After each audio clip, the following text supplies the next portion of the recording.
massive amounts of blood.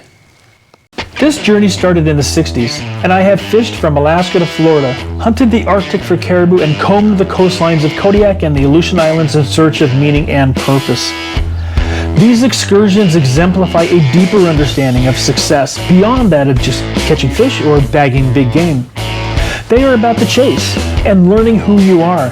They are about exploring, appreciating, and respecting the vast expanses of our nation's forests, lakes, streams, rivers, and oceans, and finding our place in the universe. My name is Gene Quinney. These are my stories, this is my life, and these are my adventures.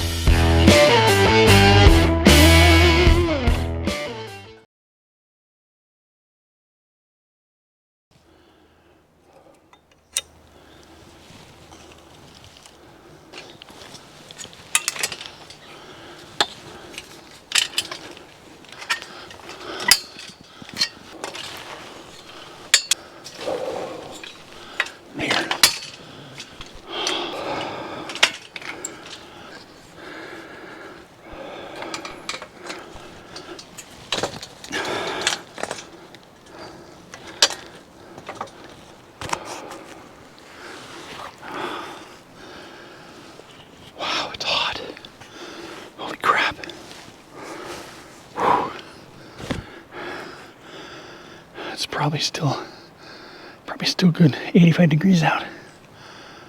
Oh, I hate this time of the year, but I love it.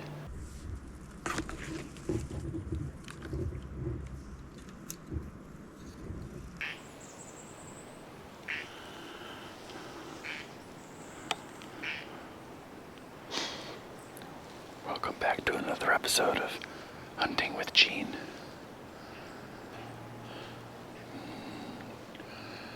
There has been a couple of bucks. I've only seen one 3x2, and I only seen him once. There's been a couple of 2x2s, a few spikes, lots of does, and a few babies. God.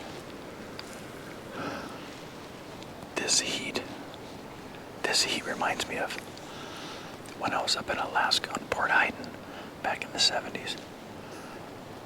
The village had a communal sauna, and sitting in that sauna, just baking.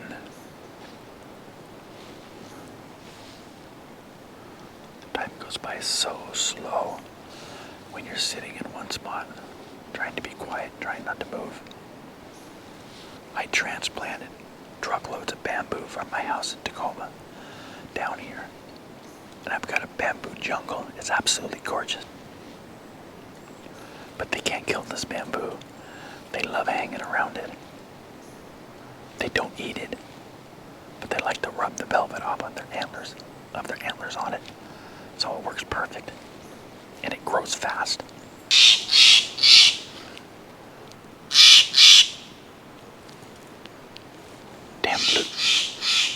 Damn blue jay, giving away my position. You know,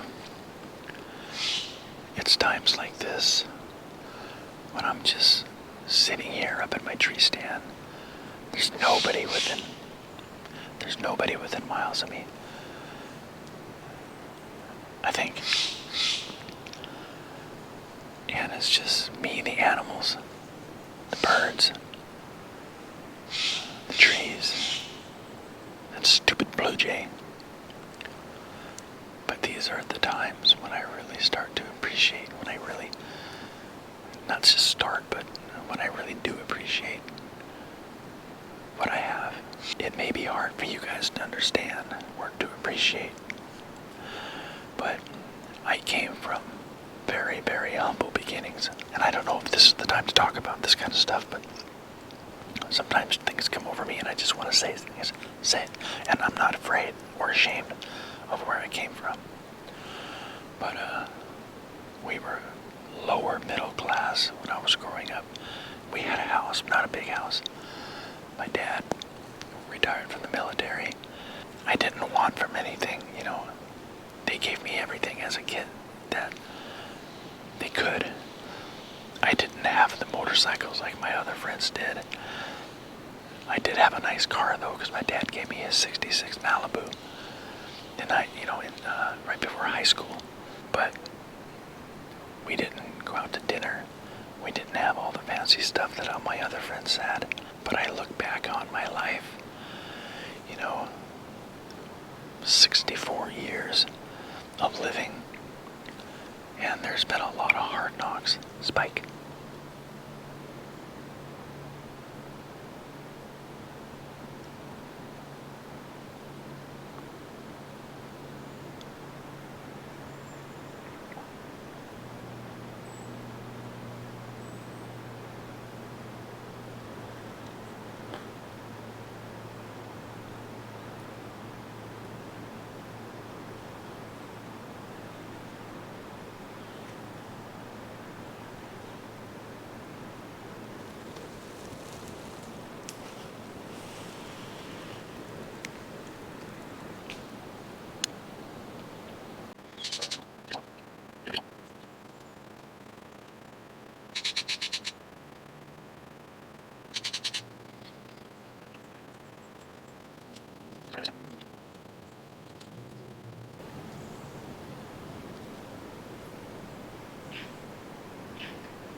He finally ran off. You hear him? I think earlier I was mentioning something about coming from, humble beginnings. And it's true. When I graduated from high school, I was 17. I went to Alaska, then I went to Florida, and had my first son, my oldest son, when I was 19 years old. And then we went from Alaska, from Kodiak, to Tampa, Florida. St. Petersburg, Florida. And back then, I was making $3.10 an hour, changing farm tires and off-road tires for General Tire Service. And I was the only one working. We had a studio apartment. There were 3 of us. And I remember scrounging up 18 cents for a box of macaroni and cheese, just so we could eat. We had fruit trees in our yard. We had an orange tree, and we had a grapefruit tree in our front yard. And I used to go fishing down at the pier and clamming to eat. Yeah, we were poor, trust me. I saved up $350 and bought a 1965 Chevy Impala, white, with a 396, red leather interior. And I had to get back up to where I had family. So me and my first wife and Alan drove from St. Petersburg, Florida to Tacoma, Washington in that 65 Impala, and made it all the way up to Tacoma. And then the car broke down at my mom's driveway. I got a job at Firestone Fleet Service, making $6.97 an hour. I thought I was in heaven, because that was more than twice as much as I was making in Florida. I remember not having much of anything, but it's taken a lifetime to get there, to get here where I am today. A lifetime.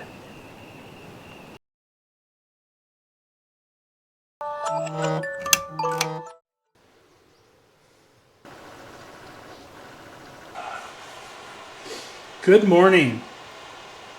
It's dark out there, so I'm not going to be able to capture anything until it starts becoming more light. But do you hear that noise? That's the river. Yeah, the window's open. Isn't that amazing?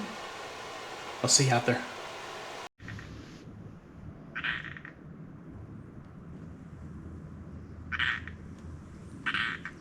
Well, I have been up here for 3 hours now. Not heard a single deer. You just never know when they're going to show up. So What I'm gonna do is I'm gonna climb on down, go make me some breakfast, check some emails, and do a little work. I don't know if all of my subscribers and all you guys that are watching these videos know it, but I'm in real estate and I own a real estate company, Northwest Home Sales. I don't know if you can hear that in the background, that humming noise. That's a boat flying up the river.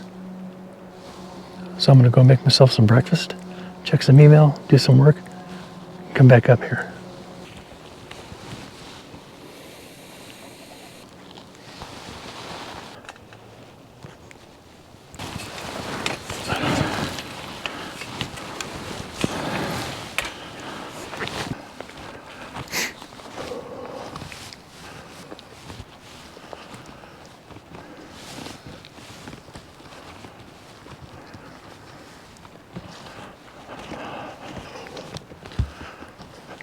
Oh, bacon and eggs, yes. Sounds delicious.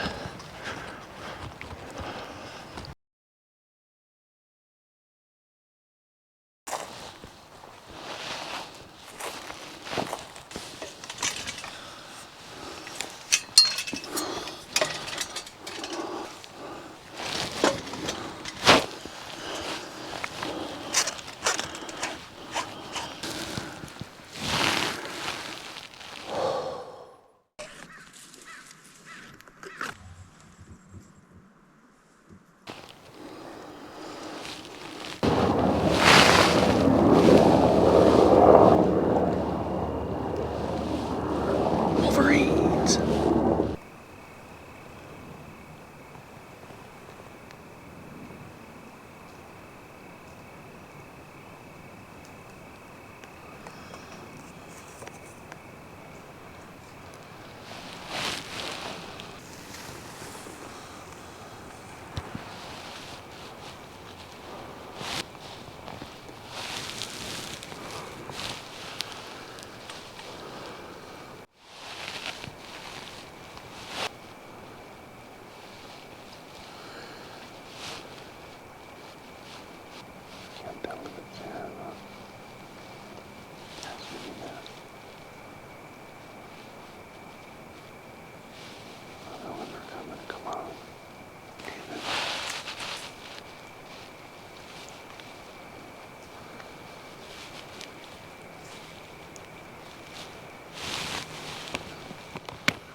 I'm gonna wait the prerequisite 40 minutes, 45 minutes.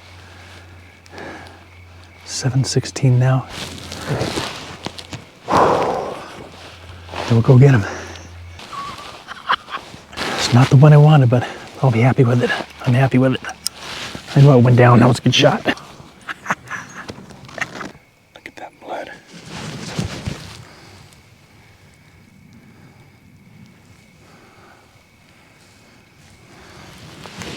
Pouring out of him.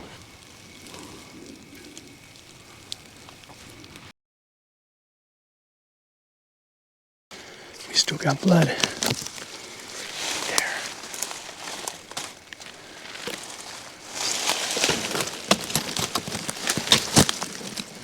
Just tore through the brush here.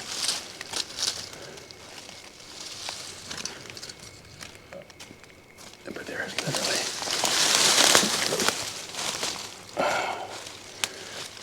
just blood everywhere. There we go. There we go. Look at that there. Massive amounts of blood.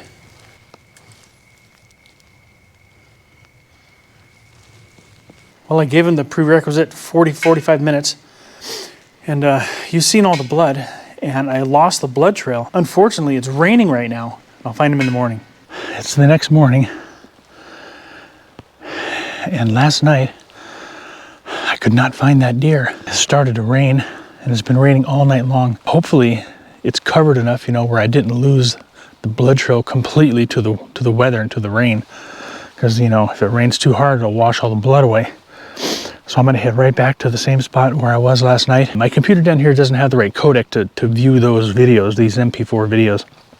And so I wasn't able to look at the video to see how good that shot was. I think it was a good shot from my perspective. It looked like a good shot.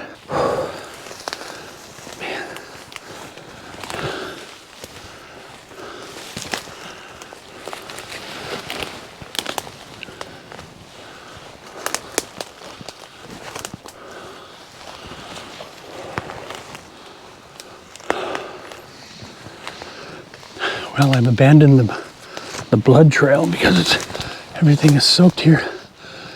So I am scouring this area with a grid pattern. About 20 yards this way, 10 yards over, 20 yards that way, and just working my way back and forth through here trying to find him. Everything is soaking wet and the blood trail's gone.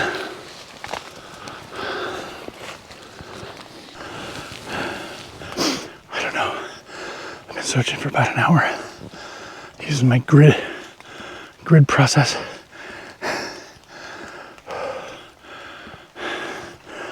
Starting to get sweaty now. We'll keep on looking. What deer will do is they'll look for the deepest, darkest place to get away, and then they'll lay down and pass away. So I've been searching around every stump, every tree, every bush. You just never know where they're gonna be.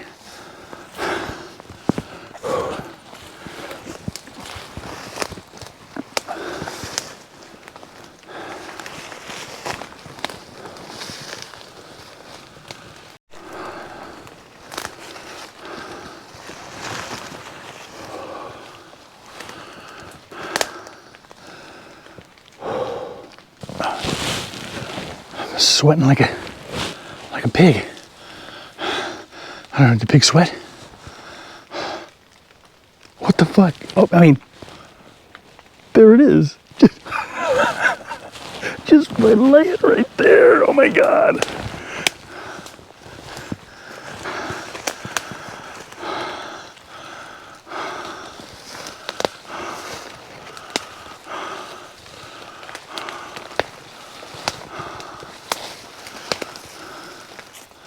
Oh my God, I can't believe it. It's not a big deer, I knew that. But like my dad always told me, don't pass up a deer on the first day that you wouldn't pass up on the last day. It's not about the antlers, it's about the meat, and I like putting meat in the freezer.